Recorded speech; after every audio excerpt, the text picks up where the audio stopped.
Sadakta mtazamaji, muda wako umewadia sasa hivi wa wewe kupokea taarifa zinazokuhusu sana kutoka nje na ndani ya mipaka ya taifa la Kenya, nikiwa na matumaini makubwa sana kwamba ubuheri wa afya. Shukrani sana kwa kujumuika na sisi. Ni siku ya 6 katika mwezi huu wa 8 2020, siku ambayo taharuki imetanda katika kijiji cha Emasinga huko katika eneo bunge la Navaholo, kaunti ya Kakamega, baada ya wanakijiji kuteketeza nyumba mbili za mwanaume mmoja ambaye anaaminika kuhusika na kifo cha mwalimu mmoja. Ni taarifa ambayo tutakuwa tunaiangazia kwa kina katika taarifa zetu za Darubini. Nakumbuka pia mtazamaji, kampuni za Facebook hali kadhalika Twitter zimefunga jumbe za Rais Donald Trump wa Marekani kwa mara ya kwanza kabisa. Kwa nini? Ungana nami katika Darubini ya Channel 1 kupatia taarifa hiyo kwa utendeti. Lakini mwanzo kabisa, kama ilivyokawa, hizi ndizo taarifa kuu. Today we have 538 people who have tested positive after testing 6,195 samples over the past 24 hours. Visa vya maambukizi ya virusi vya corona vyaendelea kuongezeka huku watu 538 zaidi wakithibitishwa, jumla ya visa sasa vikiwa 24,411. Jaji mkuu David Maraga aonya kuwa huenda kukawa na mrundiko wa kesi nchini endapo idara ya mahakama haitatengewa rasilimali za kutosha kutekeleza majukumu yake. Na serikali yaweka mikakati ya kuwajumuisha vijana kwenye mpango wa sekta mbalimbali kuhakikisha wanashiriki ipasavyo katika uzinduzi wa sera mwafaka.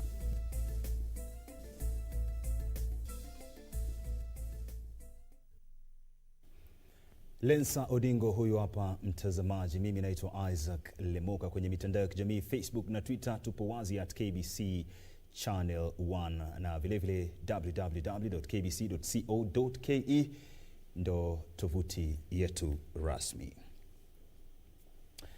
Naam, tuanze na taarifa kuu. Visa vya maambukizi ya virusi ya corona vinaendelea kuongezeka huku watu 538 wakithibitishwa kuambukizwa kutokana na sampuli 6,195 zilizopimwa katika muda wa saa 24 zilizopita. Kenya sasa ina jumla ya visa 20,411 vya maambukizi ya ugonjwa wa COVID-19. Katika kipindi cha saa 24 zilizopita, nchi hii ilipoteza watu 8 zaidi na kufikisha 399 jumla ya watu waliofariki tangu chamko la ugonjwa huo kuripotiwa hapa nchini. Wizara ya Afya imewataka Wakenya kuzingatia kanuni za kuzuia maambukizi ya ugonjwa huo, ikisema wawili kati ya waliofariki hawakuwa na matatizo mengine ya kiafya. Visa vya maambukizi ya ugonjwa wa COVID-19 hapa nchini leo vimeongezeka hadi 24,411 baada ya watu 538 kuthibitishwa kuwa na virusi vya corona kutokana na sampuli 6,195 zilizopimwa katika muda wa saa 24 zilizopita. Visa hivyo vipya vinajumuisha Wakenya 516 na raia 22 wa kigeni wa umri wakati ya miaka 2 na 85. Nairobi continues to lead in the distribution of cases by counties, recording 277 cases, followed by Kiambu with 72. Others are Kajiado with 55, Nakuru 25, Nyeri 20, Muranga 15, Machakos 9, Busia 8, Mombasa and Migori 7 each, Mandera, Laikipia and Bomet 6 each, Meru, Narok, Kisii, Trans Nzoia 3 cases each, Tharaka Nithi, Uasin Gishu and Makueni 2 cases each, Wajir, Samburu, Kwale, Kisumu, Kericho and Baringo 1 case each. Katika kipindi sawia, watu 514 zaidi waliruhusiwa kuondoka hospitalini baada ya kupona, ambapo 431 walikuwa wakihudumiwa chini ya mpango wa kuwahudumia waathiriwa wa COVID-19 nyumbani na 83 walikuwa wakihudumiwa hospitalini, huku idadi ya jumla ya waliopona ikiwa 10,444. We have lost 8 patients to the disease, bringing our fatality to 399.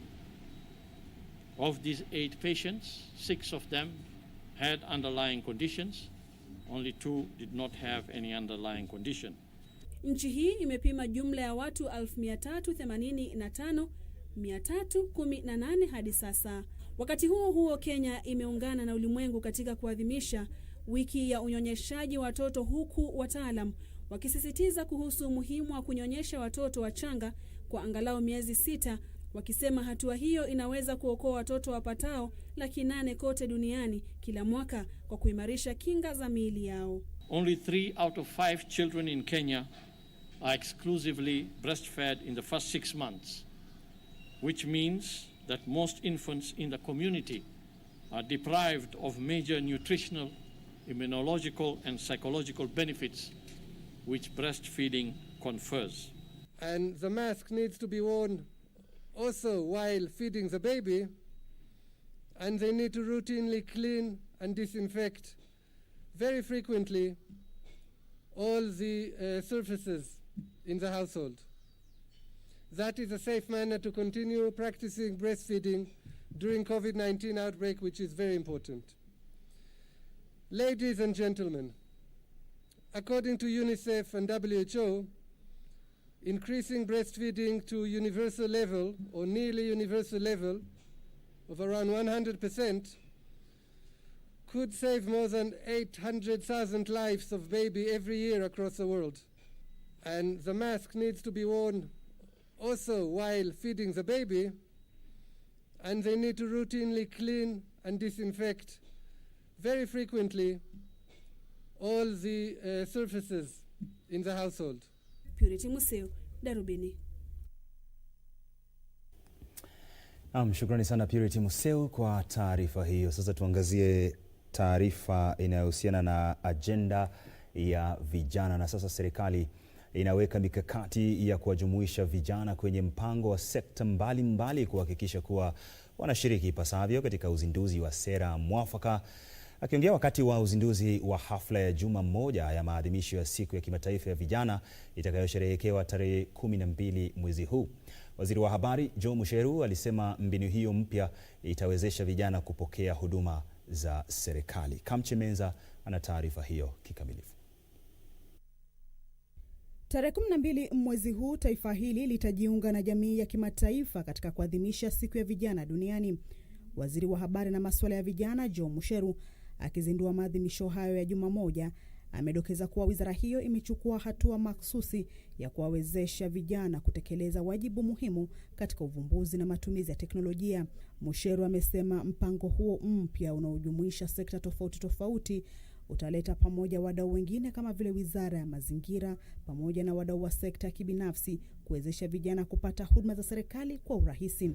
And so at the moment myself and my co-chair CS Margaret Kobia are really putting together and bringing PSs and state departments together to ensure that for youth, if you want to be able to access the government, if you want to be able to access any of our services, you have a single point of entry.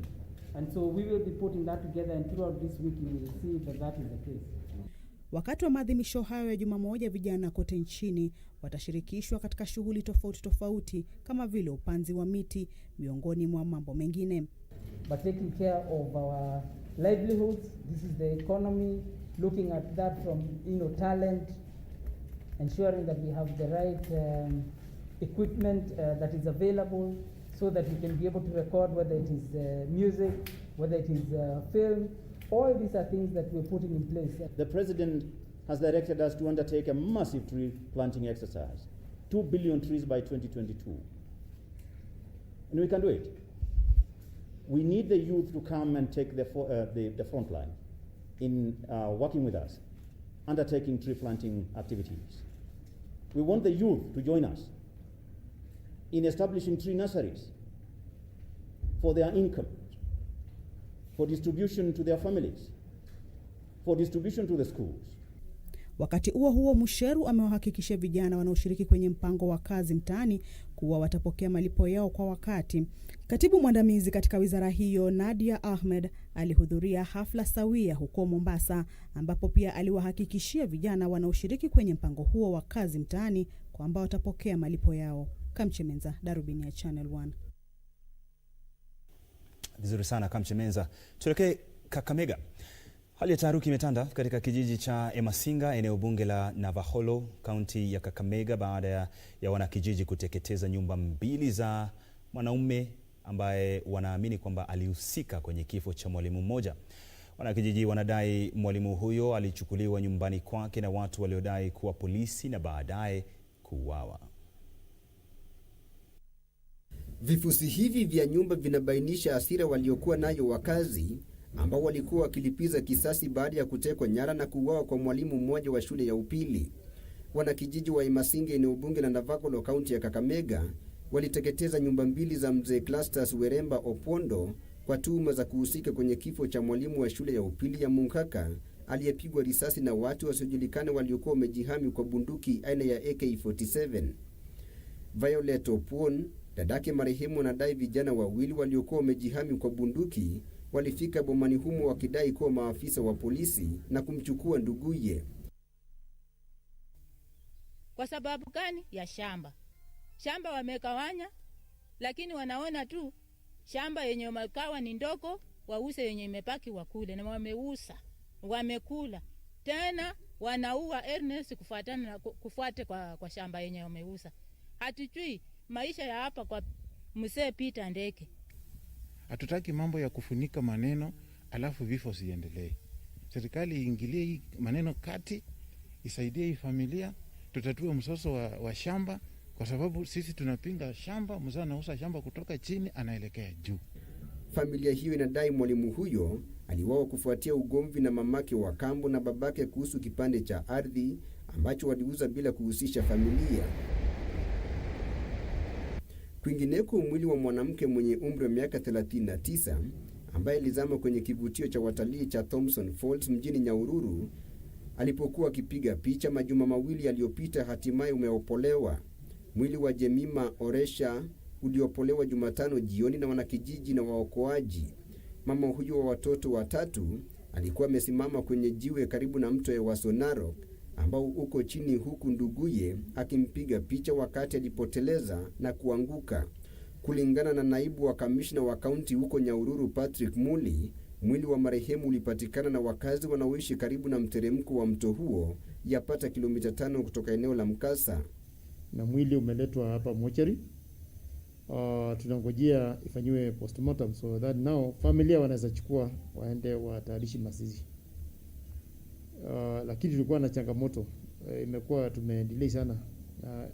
Delay ilitokea kwa sababu ya mvua imeendelea kunyesha, na mahali msichana alikuwa ameanguka ni mahali ambapo kuna mawe sana.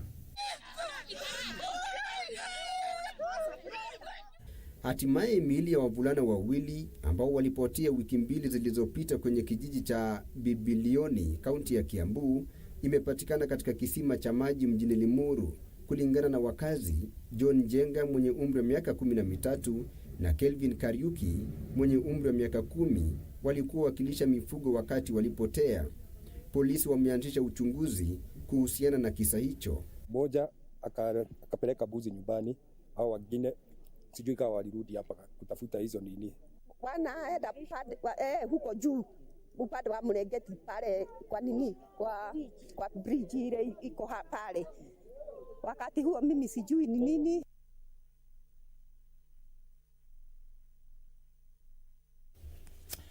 Naam, mtazamaji, kwa taarifa hiyo tutakuwa kwenda kwenye mapumziko mafupi. Shukrani sana, nimekosea kamera yangu. Lakini hata hivyo tunakwenda kwenye mapumziko mafupi sana. Wewe usiende mbali, manake tuna taarifa kuhusiana na baadhi ya viongozi ambao bado sasa wanashinikiza kwamba bunge la Seneti liharakishe mashauriano kuhusu mbinu ya ugavi wa mapato ili kuhakikisha tu huduma zinatolewa bila matatizo. Usiende mbali, tembelea www.kbc.co.ke. Lensa Odingo, mimi ni Lemoka.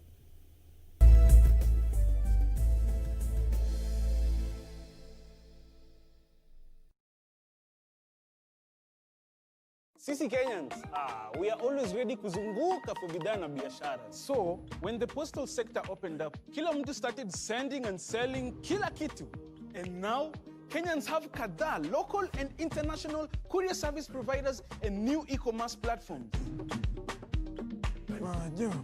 And in these times of crisis, our delivery and e-commerce networks are helping us send and receive parcels and goods purchased online safely. Now, the introduction of a national addressing system will fungua even stronger market links and leave no county behind. Mawasiliano kwetu, nguvu kwako. The Communications Authority of Kenya, opening your world. On the next episode of Corner. Did you know that the Greeks believed that the love goddess Aphrodite named the rose?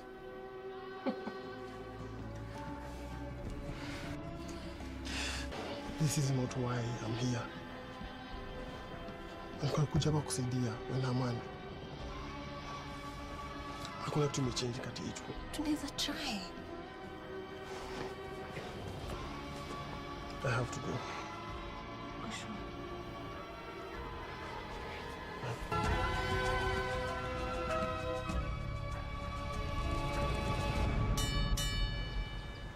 This weekend on KBC Channel 1. Wait, you work here too? Oh, of course I work here. That was then. Now I am in class. What do you mean class? You are in for a rough ride, my friend. Kamene, buckle up. It's gonna be rocky. Hey. You have got to be kidding me. Mwalimu, they are just lying. I cannot be pregnant. You are pregnant.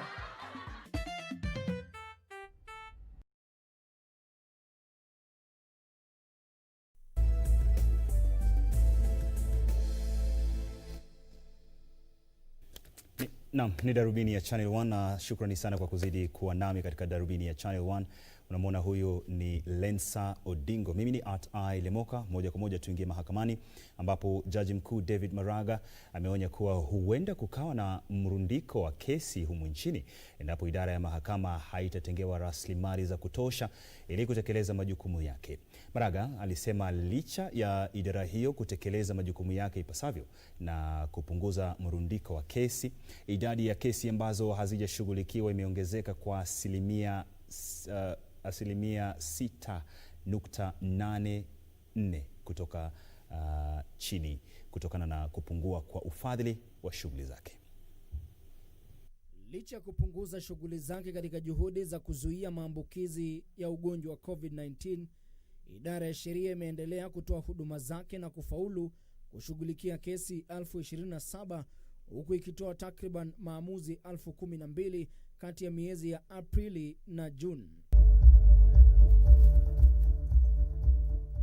Akiongea wakati wa uzinduzi wa ripoti ya utendakazi katika wizara hiyo ya mwaka 2018-2019 katika majengo ya mahakama ya juu, Jaji Mkuu David Maraga alisema wizara hiyo inahitaji rasilimali za kutosha kifedha na wafanyikazi ili kuimarisha zaidi utendakazi wake na kupunguza mrundiko wa kesi. Look at each institution and critically think about the role it is playing in the affairs of this nation.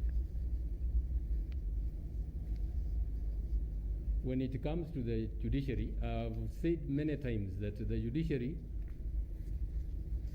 plays a very, very critical balancing role in the affairs of this nation. Bear that in mind. Bear in mind the fact that the judiciary is an arm of government and resource it reasonably within the budget, so that it is able to play its critical role. The moment you lose sight of the critical role the judiciary plays, it will continue being underfunded. The lamentations about the backlogs will continue being there. Akitoa wito wa ushirikiano wa karibu baina ya asasi zote za serikali, Maraga alisema takriban kesi 1484,321 ziliwasilishwa kwenye mahakama tofauti nchini mwaka huu, hii ikiwa ongezeko la asilimia 40 kutoka kesi 1344 180 zilizowasilishwa mwaka jana. People have to stand at the window when their cases are being heard in court. Is that the kind of judiciary you want for your people? It's certainly not. Katika mwaka wa matumizi wa kifedha wa mwaka 2020-2021, idara ya mahakama ilitengewa shilingi bilioni 17.4, kiasi ambacho idara hiyo ilidai haitoshi. Ripoti hiyo ya utendakazi inalenga kuimarisha utoaji wa huduma za idara hiyo kote nchini. Ben Chumba, Darubini ya Channel 1.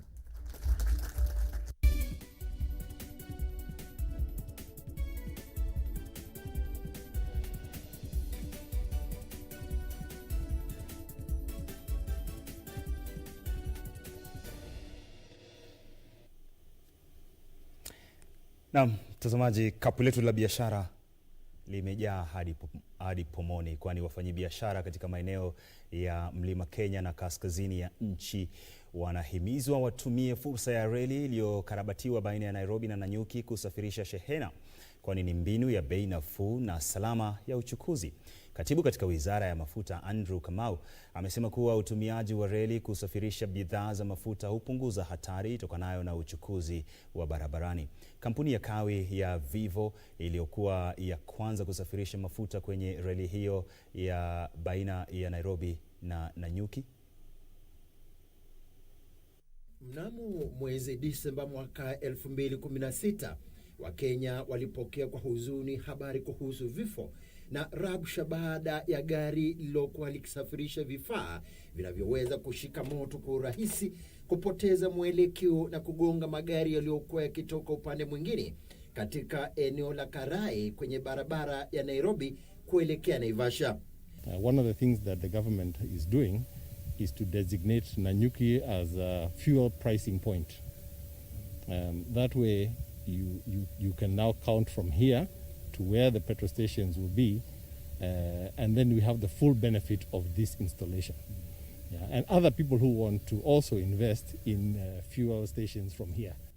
Kufuatia kurejelewa kwa shughuli kwenye reli iliyokarabatiwa baina ya Nairobi na Nanyuki, serikali inatumai kupunguza hatari za aina hiyo na pia kupunguza gharama ya usafirishaji shehena. Most of the lines are here, the railway lines are here.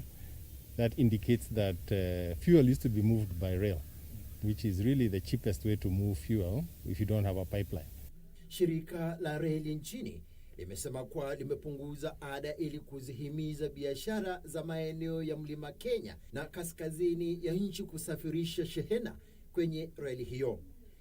As it is ourselves, we are ready. We want to run a rake of eight coaches from Nairobi to Nanyuki. The 8 coaches are ready.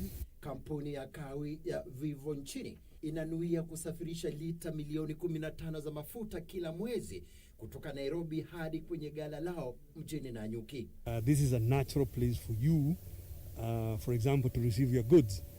If you have containerized cargo, it is far more efficient to pick it here in Nanyuki, say as opposed to the city. Gavana wa kaunti ya Laikipia Deritu Mureithi amesema kuwa reli hiyo itaimarisha uchumi wa eneo hilo.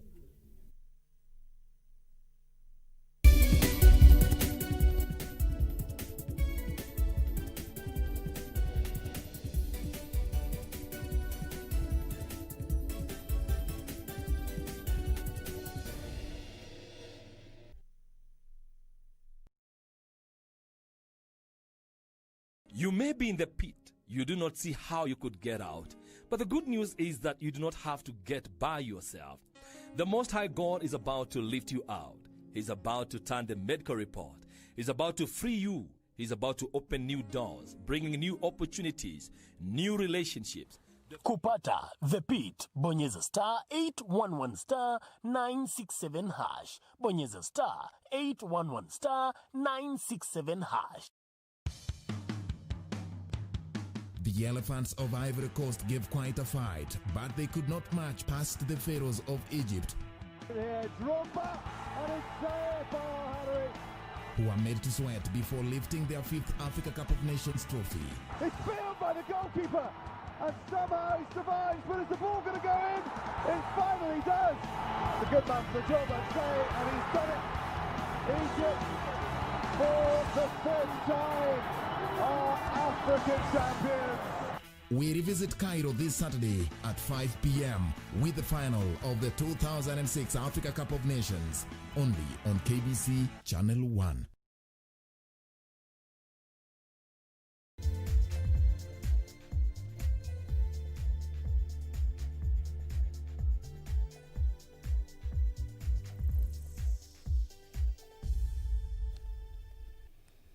Naam, kwako wewe mwanaspoti,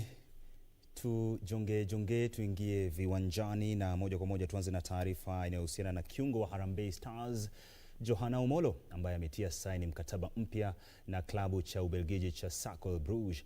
Nyota huyo mwenye umri wa miaka 31 atakihudumia klabu hicho kwa msimu mmoja ambapo itakuwa ni mwaka wake wa 4 klabuni. Hivi ndivyo mambo yalivyokuwa. Omolo aliyeadhimisha siku 31 tangu kuzaliwa juma lililopita alijiunga na klabu cha Bruges mwaka 2017. Tayari amechezea timu hiyo michuano 59. Omolo ambaye amechezea Harambee Stars mara 19 alishiriki kwenye mechi 12 msimu wa mwaka 2019-2020. Lakini hata hivyo amevihudumia vilabu kadhaa hapa nchini Kenya, Ubelgiji na Luxembourg, vikiwemo miongoni mwao Coast Stars, Vice, Fola Ash, Beerschot na Lomel United. Lakini hata hivyo mara ya kwanza kuichezea timu ya taifa ya Harambee Stars ilikuwa mwaka 2011.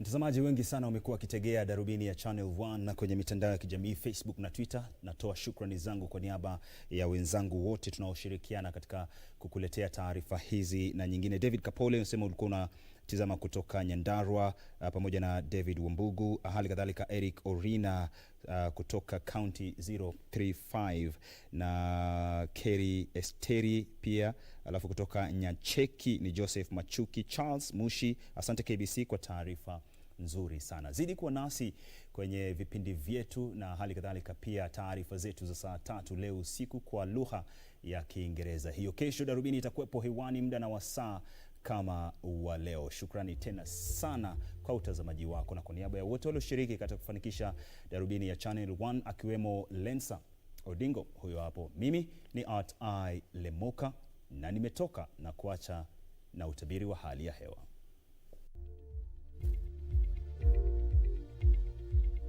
Bila shaka ni wasaa wa utabiri wa hali ya hewa. Natumayo mzima popote ulipo. Naitwa Mari Yambo. Ni usiku wenye ukavu kote nchini, lakini katika maeneo ya magharibi mwa nchi tutarajie mvua nyepesi katika maeneo machache tu. Kesho asubuhi kutakuwa na mvua vile vile katika sehemu za kaskazini magharibi mwa nchi, hususan sehemu za Lodwar, Samburu na viungani mwake, hadi katika sehemu za ukanda wa pwani, hususan maeneo ya Malindi, Mombasa na Lamu. Hapa Nairobi hali itakuwa ni ya mawingu itakayopisha vipindi vya jua sawia na sehemu za kati. Kaskazini mashariki mwa nchi na vile vile katika maeneo ya magharibi mwa nchi kutakuwa na vipindi vya jua nyakati za asubuhi. Mchana utakuwa wenye vipindi vya jua katika sehemu za kaskazini mashariki mwa nchi, lakini kuna pia uwezekano wa mvua katika maeneo machache tu sehemu za Isiolo na Marsabit. Ukanda wa pwani vipindi vya jua vitashamiri, lakini katika sehemu za magharibi mwa nchi, Kitale, Kakamega, Busia na viungani mwake, na vile vile katika sehemu za Kisii, Kisumu, maeneo ya Eldoret na Kericho tutarajie mvua na ngurumo za radi. Ni hali sawia itakayoshuhudiwa pia katika sehemu za Samburu, Turkana, Lodwar na viungani mwake. Tuangazie viwango vya joto. Vitaongezeka hapa Nairobi na kufikia nyuzi 25, 33 katika sehemu za Mandera na vile vile Garissa. Lakini katika siku 5 zijazo tutaangazia kwamba kutakuwa na manyunyu ya mvua hapa Nairobi, lakini pia kutakuwa na hali ya mawingu itakayopisha vipindi vya jua. Mombasa napo kutakuwa na hali ya vipindi vya jua, lakini siku ya Ijumaa ambapo ni kesho, siku ya Jumamosi na Jumapili tutarajie kuwepo kwa manyunyu ya mvua. Na basi kwa hayo natamatisha utabiri wa hali ya hewa jioni ya leo. Tupate sasa hali itakavyokuwa katika sehemu zingine duniani. Hadi hapo kesho, Maulana akiridhia, na kutakia jioni njema. Kwaheri.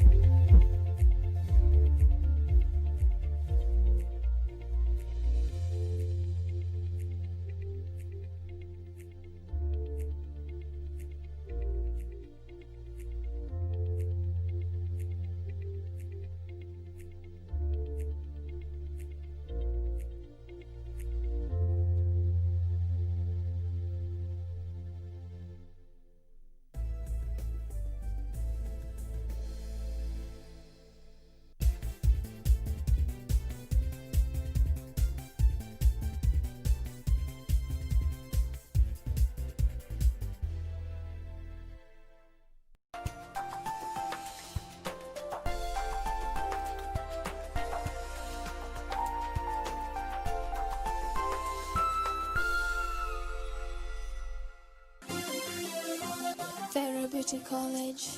Vera Beauty and Fashion College, with branches in Nairobi, Eldoret, Thika, and Meru. Did you know that we are a TVET-approved institution? We offer courses in fashion design, interior design in soft furnishing, event decoration,